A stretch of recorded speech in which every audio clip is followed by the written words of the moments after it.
ভারতীয় সীমান্তরক্ষী বাহিনী বিএসএফ ও ভারতীয় নৌবাহিনী কর্তৃক সুন্দরবনের সাতক্ষীরা রেঞ্জের সুন্দরবনের পুশ ইন করা ৭৫ জন বাংলাদেশি নাগরিক সহ ৭৮ জনকে অবশেষে শ্যামনগর থানায় হস্তান্তর করেছে কোস্টগার্ড।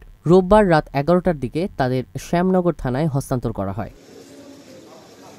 এদের মধ্যে ৭৫ জন বাংলাদেশি নাগরিককে উপজেলা মুক্তিযোদ্ধা কমপ্লেক্সে ও বাংলাদেশি বংশোদ্ভূত ৩ জন ভারতীয় নাগরিককে শ্যামনগর থানায় রাখা হয়েছে।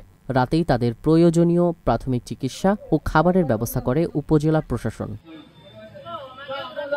কালীগঞ্জ সার্কেলের অতিরিক্ত পুলিশ সুপার মিঠুন সরকার জানিয়েছেন, যত দ্রুত সম্ভব তাদেরকে পরিবারের কাছে হস্তান্তর করা হবে। তাদের অধিকাংশের বাড়ি সাতক্ষীরা, নড়াইল, খুলনা সহ বিভিন্ন এলাকায়। পুশ ইন করা কয়েকজন জানান, তারা সকলেই ভারতের গুজরাটের সুরাট বস্তিতে থাকতেন এবং ছোটখাটো কাজ করে তাদের জীবিকা নির্বাহ করতেন।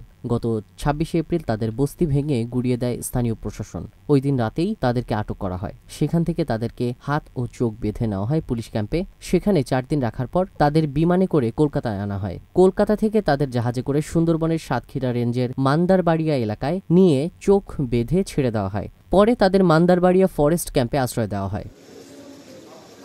রোববার কোস্টগার্ড তাদের মোংলায় নিয়ে প্রাথমিক চিকিৎসা শেষে শ্যামনগর থানায় হস্তান্তর করে। তারা বাংলাদেশি হলেও দীর্ঘদিন ভারতের গুজরাটে থাকতেন।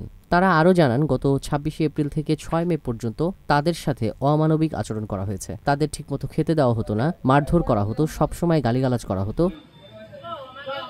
এদিকে বাংলাদেশি বংশোদ্ভূত ৩ জন জানান, তাদের বাবা মা বাংলাদেশি। তারা গুজরাটে থাকাকালে সেদেশেই তাদের জন্ম হয়। জন্মসূত্রে তারা ভারতীয়। তাদের কাগজপত্রও ছিল, কিন্তু ২০২৪ সালে তাদের সকল কাগজপত্র সরকার কর্তৃক নিয়ে নেওয়া হয়। সাতক্ষীরা প্রতিনিধি মোজাফফর রহমানের পাঠানো তথ্য ও ভিডিও চিত্রে ডেস্ক রিপোর্ট।